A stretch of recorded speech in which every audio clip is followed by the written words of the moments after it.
mampitombona ao aminareo mandrakariva ny riavana ny fahasoavany Jesoa Kristy tompontsika. Amen. Ry tanora, mifaly ao amin'ny tompo. Ry tanora, mifaly ao amin'ny tompo. Mofinainantsika anio ny bokin'ny Mpitoriteny toko faha 2:20, ny 9:9 sy ny 9:10. Vakitsika fa fofo le izy amin'ny anaran'ny tompo manao hoe: mifaliry zatovo dia ny mbola tanora ianao, ary eo ka ny fonao ampifalifaly anao amin'ny andro fahatanoranao, ka mandehana amin'izay sitraky ny fonao sy izay jeren'ny masonao, nefa aoka ho fantatrao fa hoentin'Andriamanitra ho tsaraina ianao amin'izany rehetra izany. Koa esory ao am-ponao ny alahelo, ary avilio tsy hikasika ny nofinao ny ratsy, fa ny fahatanorana sy ny fahatanjahana dia samy zava-poana. Amen. Ry tanora, mifalia ao amin'ny tompo. Isan'ny zavatra iray ireharehantsika olombelona riavako ny fahatanorana. Ny antsoina hoe firenena matanjaka dia ny firenena izay manana taha ny fahatanorana betsaka. Ary ao anatin'ny fahatanorana no ambarantsika fa anaovana ny fiainana, anararotana, anaovana ny zavatra rehetra. Eny, ny fahatanorana no ivon'ny fiainan'ny zanak'olombelona.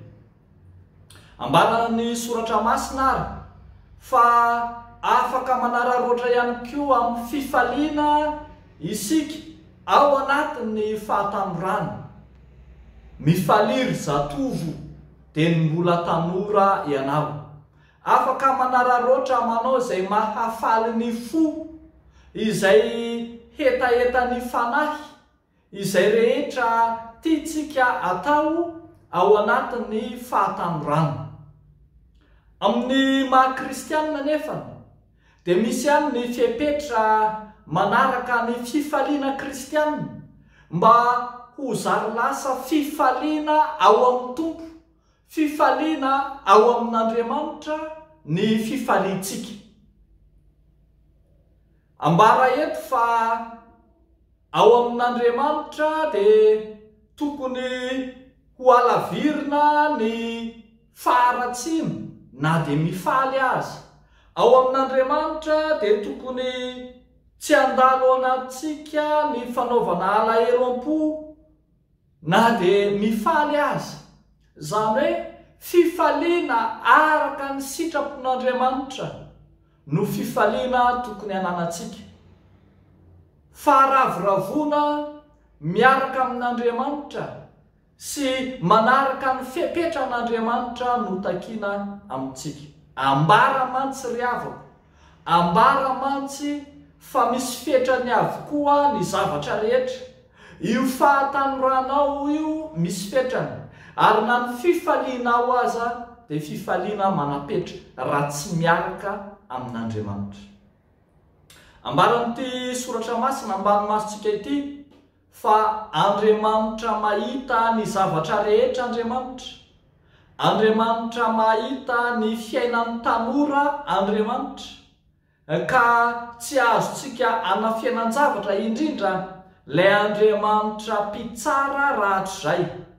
Mbola ho tsaraina avokoa ny zavatra atao, ary ny bokin'ny Mpitoriteny ihany eto no miteny eo amin'ny toko faha 12, ny 4:40 manao hoe: fa ny atao rehetra dia hoentin'Andriamanitra ho amin'ny fitsarana ny zava-miafina rehetra, na soa na ratsy.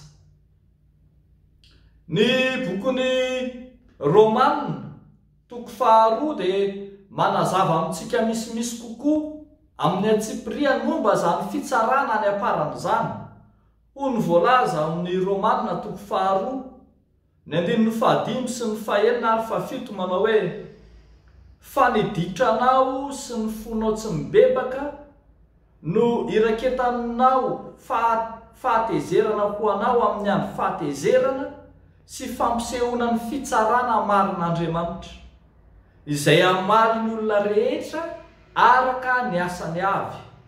Ho an'izay maharitra manao somandrankariva ka mitady voninahitra sy laza ary tsy fahafatesana dia fiainana mandrakizay.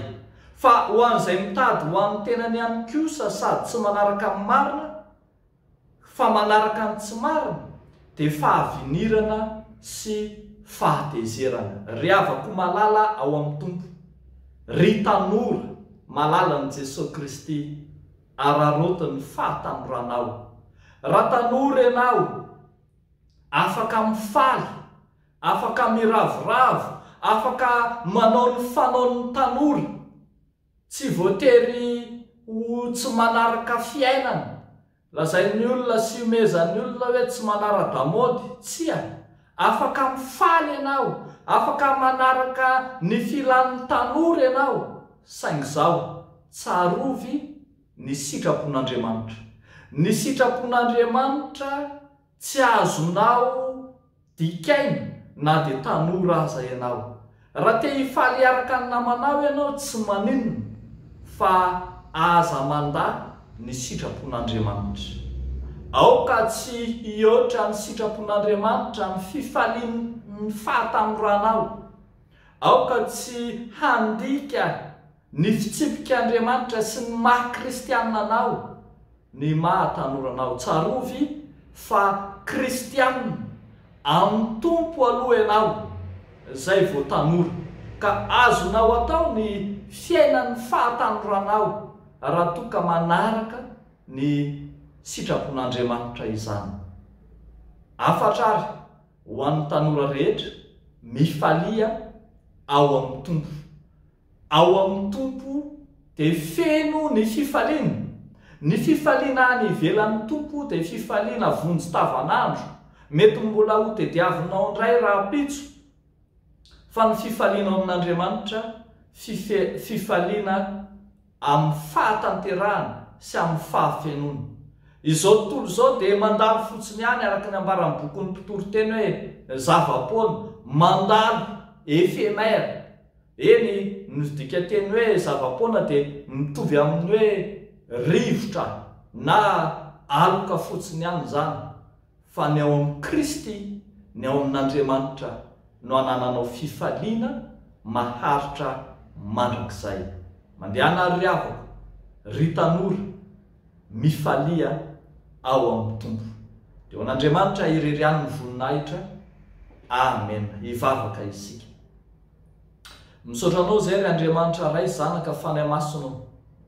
Misaotra anao manome fifaliana anay, mamparavoravo anay, hiatrehanay ny fiainanay rehetra, manaisitra anay amin'ny fahasorosorenana, fa mitondra anay amin'ny fifaliana mahatretrika. Ankehitriny izahay dia maneho eto anatrehanao ny fahavononanay anaraka ny sitraponao, anaraka ny fitsipikao amin'ny maha-kristianina mijoro vavolombelona anay. Mivavaka manokana izahay ho an'ny tanora sy ny zatovo rehetra, indrindra ny tanora sy ny zatovo kristianina, eo anatrehan'ny fakatahaka samihafa, eo anatrehan'ny firoborobony heverina fa fandrosoana amin'izao tontolo izao, eo anatrehan'ny izay fironana makany amin'ny faharatsiana. Arovo ny tanoranao Jesosy, arovo ny tanoran'ny fiangonana Jesosy tsy ho tafalatsaka amin'ny fandrika haraton'ny Satana, fa ho voary kosa ka anana ny fifaliana tena izy, dia ny fifaliana ao aminao Andriamanitra. Ataonay sy angatahanay izany amin'ny anaran'i Jesosy Kristy ilay Tompo sy mpamonjy anay. Amen.